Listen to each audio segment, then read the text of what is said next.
Assalamualaikum warahmatullahi wabarakatuh.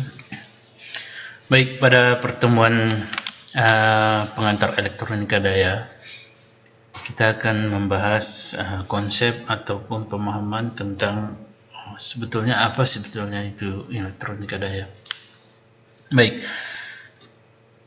jadi elektronika daya ini sebetulnya terbagi menjadi dua sub materi atau sub bahagian atau dua pokok pembahasan, yaitu mengenai bidang elektronika, bidang elektronika yang mempelajari tentang perangkat. Jadi bidang elektronika yang mempelajari tentang perangkat peralatan semikonduktor dan beberapa komponen rangkaian, di mana ini digunakan untuk pemrosesan informasi pada level daya yang rendah. Jadi kalau elektronika dia sebetulnya lebih cenderung ke daya-daya rendah. Sementara power ini erat kaitannya dengan perangkat yang menggunakan ataupun memanfaatkan daya listrik yang cukup besar. Dengan demikian, elektronika daya ini merupakan perpaduan antara elektronika dan dengan daya, di mana kita akan mengaplikasikan dari perangkat elektronika berupa solid state untuk aplikasi kendali dan konversi daya tinggi. Jadi pokok bahasan kita bagaimana mengendalikan daya yang besar-besar ini atau yang tinggi dengan memanfaatkan perangkat ataupun elektronika. Oke, adapun secara umum komponen yang akan digunakan dalam materi atau dalam aplikasi elektronika daya ini antara lain dioda daya. Jadi dioda daya, atau kalau mungkin dalam simulasi kita akan menggunakan yang sederhana, dioda yang rendah. Kemudian T-restore ini seperti nanti SCR, jadi ada nanti berupa SCR, silicon control rectifier atau penyarah yang dapat kita atur. Kemudian nanti BJT, MOSFET, IGBT dan beberapa komponen pendukung lainnya ya. Oke. Sistem konversi daya secara umum, mata kuliah ini akan membahas ada 3 sub item konversi daya, yaitu bagaimana kita merubah dari AC menjadi DC, kemudian bagaimana kita merubah DC ke AC, kemudian DC to DC atau dikenal dengan istilah DC to DC converter, AC to AC converter. Jadi di sini kita merubah sinyal AC menjadi arus searah menjadi arus bolak-balik, arus searah ke arus searah, atau lebih jelasnya seperti ini. Jadi ini adalah peta pembelajaran yang akan kita pelajari di konsep elektronika daya. Katakanlah ini adalah sumber AC. Jadi sumber AC itu akan memiliki yang namanya frekuensi dan tegangan. Jadi kalau kita gambarkan seperti ini, AC itu akan memiliki bentuk gelombang seperti ini. Jadi pemahaman AC itu adalah gelombang ataupun arus bolak-balik. Bisa saja nanti kita akan menemukan bentuk pola seperti ini. Ini juga bisa kita katakan sebagai AC karena ada sisi positif dia, ada sisi negatif. Jadi tidak mesti harus bentuk seperti ini. Ini kita katakan bahwa ini gelombang AC yang membentuk pola sinus. Kalau ini misalkan kotak. Namun di sini perlu dipahami ada waktu sisi positif dan ini sisi negatif. Jadi rentang dari mulai sampai kemari ini kita katakan nanti adalah satu siklus yang dinyatakan dengan periode. Jadi periode ini adalah waktu yang diperlukan untuk satu gelombang penuh. Ini dari satu bukit ke satu lembah. Ini dari titik ini sampai kemari. Dan nanti ini bisa dicari juga dengan menggunakan frekuensi, di mana frekuensi adalah 1 per periode.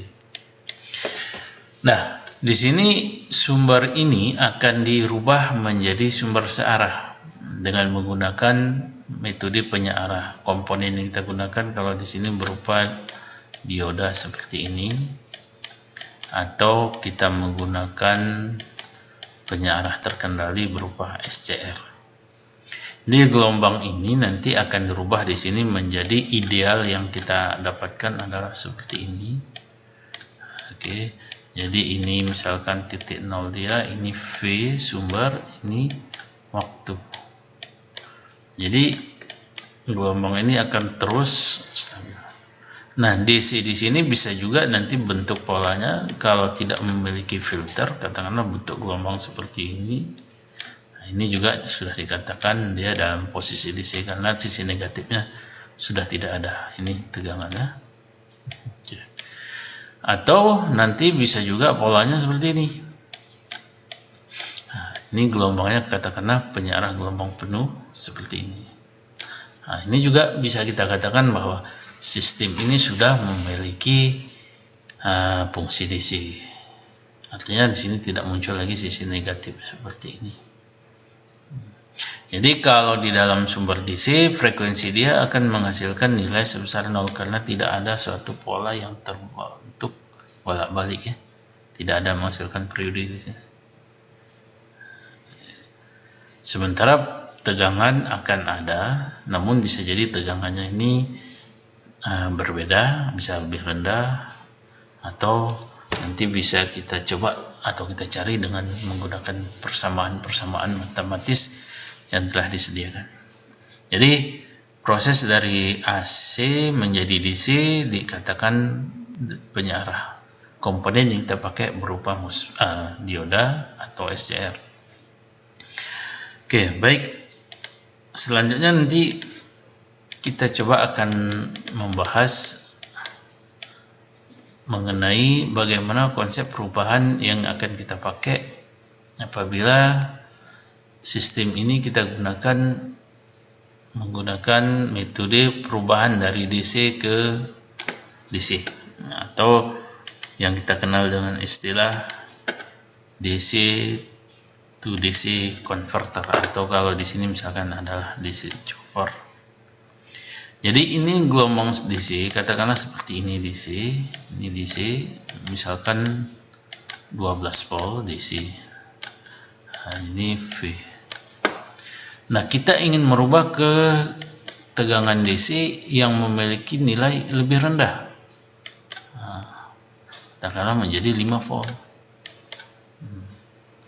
Atau bisa jadi kita ingin menaikkan dari sumber ini. Katakanlah kita ingin menaikkan sumbernya menjadi lebih tinggi, katakanlah nanti 100 atau 50 volt dari 12 volt. Tetapi pola yang dihasilkan tetap dalam bentuk DC. Jadi tidak ada frekuensi yang muncul. Namun sistem ini menggunakan metode merubah DC to DC. Kebanyakan komponen yang kita pakai di sini berupa MOSFET ya. Jadi sini nanti kita akan menggunakan berupa MOSFET. Jadi MOSFET ini menjadi rangkaian pensaklaran. Jadi kalau metode ini kita gunakan metode pensaklaran. Jadi sistem perubahan DC ke DC ini banyak digunakan seperti pada konsep nanti aplikasi beberapa komponen ataupun beberapa peralatan elektronik seperti charger dan lain-lain. Kemudian konsep selanjutnya itu kita akan merubah bagaimana kita ingin merubah dari DC menjadi AC. Nah, kita misalkan di rumah kita memiliki baterai, namun kita ingin komponen ataupun peralatan elektronika kita yang menggunakan DC AC harus hidup. Ini kita bermain di sini. Di inverter. Jadi inverter itu kalau kita lihat misalkan gelombang DC kita ingin menghasilkan bentuk gelombang AC. AC-nya idealnya seperti ini. Namun banyak metode yang kita pakai, nanti ada model seperti ini. Jadi ada model yang bertingkat, katakanlah seperti ini, dan seterusnya ya. Jadi katakanlah dari sebuah baterai, dari baterai misalkan 12 volt, kita rubah menjadi AC seperti ini, katakanlah lebih tinggi menjadi 110 volt atau 220 volt, tapi dalam bentuk AC, artinya sudah memiliki frekuensi, misalkan frekuensi 50 Hz. Jadi di sini nanti kita gunakan metode konversi dari DC to AC. Nah, jadi saya ulangi kembali, proses pembelajaran kita akan membahas di wilayah ini adalah penyearah. Jadi penyearah ini nanti bisa dibagi lagi, penyearah terkendali dan tak terkendali. Kemudian penyearah ini juga akan dibagi menjadi penyearah satu fasa dan tiga fasa. Jadi satu fasa, tiga fasa. Nah, kalau dari sini kemari kita akan membahas mengenai konsep bagaimana merubah DC ke DC. Nah, di sini perlu dipahami tegangan, frekuensi yang dipakai atau frekuensi yang digunakan atau frekuensi yang dihasilkan itu berharga sebesar 0. Namun tegangan akan memiliki nilai yang berbeda. Bisa jadi lebih tinggi, bisa jadi lebih rendah, tergantung dari desain yang akan kita gunakan. Sementara dari posisi ini kemari, ini adalah posisi proses atau konversi inverter, di mana DC kita rubah menjadi AC. Nah, di sini nanti DC bisa diambil dari sumber baterai, kemudian dinaikkan, kemudian nanti diolah sehingga menghasilkan gelombang AC. Sementara dari sini kemari ini adalah AC to AC converter. Jadi di sini nanti kita merubah nilai AC yang misalkan frekuensi rendah menjadi frekuensinya lebih tinggi dengan tegangan yang tetap, atau tegangannya berubah, frekuensi tetap, saling berubah. Bisa jadi misalkan di sini 50 volt, kita ingin naikkan menjadi berapa, misalkan 110 volt, tapi tetap di dalam frekuensi yang sama, misalkan 50 Hz. Nah, ini kita misalkan 50 Hz, di sini juga 50 Hz. Nah, tetapi tegangan dia berubah atau sebaliknya. Jadi di sini kita bisa merubah atau mengolah AC menjadi AC dengan frekuensi yang berbeda, dengan tegangan yang berbeda, sesuai dengan kebutuhan yang akan kita gunakan. Baik, terima kasih. Assalamualaikum warahmatullahi wabarakatuh.